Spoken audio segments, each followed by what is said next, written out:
Welcome back to the Racing Post Football Postcast. One game on Monday night. It's 8 o'clock kickoff. Manchester United at home to Stoke City. Amanda Nee Coleman on the line from Paddy Power. And how do Paddy Power price up this one, Amanda? 6-1 and Stoke at 14-1. And how do you see this one going yourself? Well, what I'll be siding in here is, I'd say it won't be a very popular bet, I'd say, but let's have a look. Stoke, of course, conceding 47 goals, managerless now, going to Old Trafford. We saw Stoke hold United, though, to a draw at the Britannia back in September, but they were on a good run of form then, of course, and have since spiralled down the table, as we know. United picked up 6 points from 4 matches, picked up late goals as well to secure that FA Cup fourth round spot. But they had 21 shots on target in their last 4 Premier League matches, scoring only 6 of those goals. They conceded very late goals from Leicester and Burnley as well to share those points. And that seems to be the problem for United at the minute. They've scored 33% of their goals after the 75th minute, but they're not getting the job done quick enough. They're leaving room to be caught late, and it's frustrating as a United fan, of course. Only one of those 6 goals was in the first half, and in the 40th minute at that. So the panic seems to set in during the late stages of the match, and that's when we see the errors. So obviously United are the shortest price favourites of the weekend, currently priced up at 1-5. So I'm going to say draw at half-time and Man U full-time, which is 11-4. Good stuff. You mentioned that Stoke obviously managerless at the moment. Come the game, they might have made an announcement by then. But have you got a market for the next manager there? Yeah, just give us one minute there, and I think we know who the favourite is.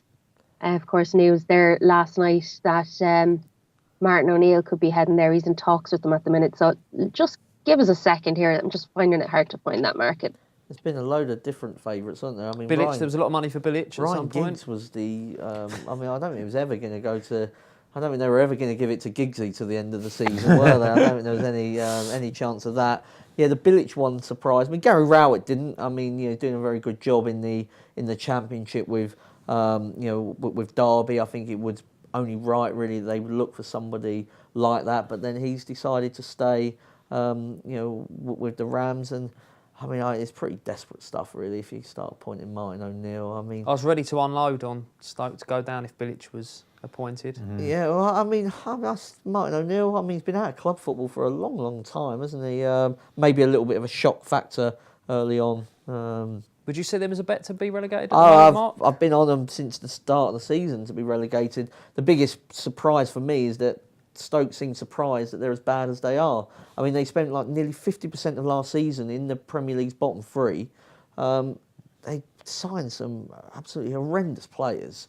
They've got no real goal scoring threat. If Peter Crouch is he's somebody that you'd want on the bench now, but he's actually been playing him, hasn't he? Because he's their biggest goal threat. They're conceding too many goals. They're not scoring enough. They're very limited in midfield. The new manager's got a lot of work to do. It's 5 on Man United. I mean, I wouldn't be backing the 5 on, but I mean, I fully expect them to win the game. I was just looking to win to nil, really. I mean, I think the fact that United don't go and win matches 4-5-0, too often actually helps the win to nil bet, because they have to keep it concentrated until the last second, really, don't they? Because that's always your biggest concern, I think, when you back a team win to nil, like a strong favourite, is they get so far ahead that they start concentrating on other games. But United seem to be like your 1-0, 2-0 merchants, even against Derby in the FA Cup. They are a Mourinho side. Yeah, I mean, it's the way he does it. So I don't think that Stoke have got the quality at either position. First to keep Manchester United out, and second to hurt on the counter attack. Long balls up to Crouch. That's not really going to be the way to win the game. Pretty dispirited at the moment. If you lose to Coventry of League Two in a must-win game, then I think that says a lot about the spirit around the place at the moment. United to win to nil. Wilco, for you? I've been looking on the goal scorer front. I think this could be a game where we see the best of Lukaku. I mean, he's back now. He scored in the cup game against Derby, and this could be the sort of physical encounter that he perhaps we see a bit more out of him. You're not worried about? I did read a story that he was a bit concerned about some sort of voodoo curse that had been put on him. Yeah, well, he's the latest story on that is I think there was talk he might sue the Everton sort of the owner for. Maybe he might be better just getting his head down, working hard, trying to score a few goals, really, not worrying too much about this. But you want to be with him here, Wilco? I do want to be with him here. I think this could be a game where he does quite well.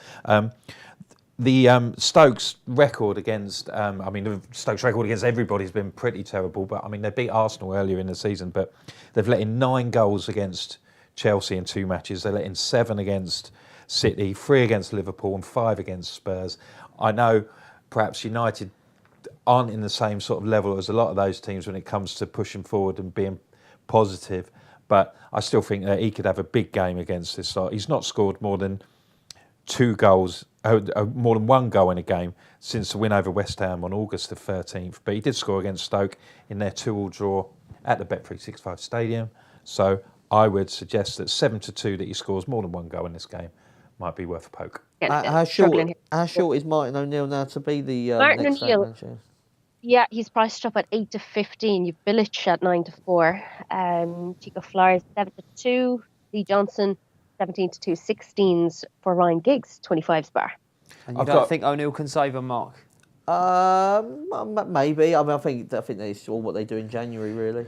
I've got a mate who describes the Republic of Ireland team as international Stoke, so maybe he might be able to get you now. Excellent stuff, right? The guys have dug out some gems there for you. We'll be back for another football postcast next Thursday. Do remember that if you like the show, do rate and review, and of course, subscribe on iTunes. Thanks for listening.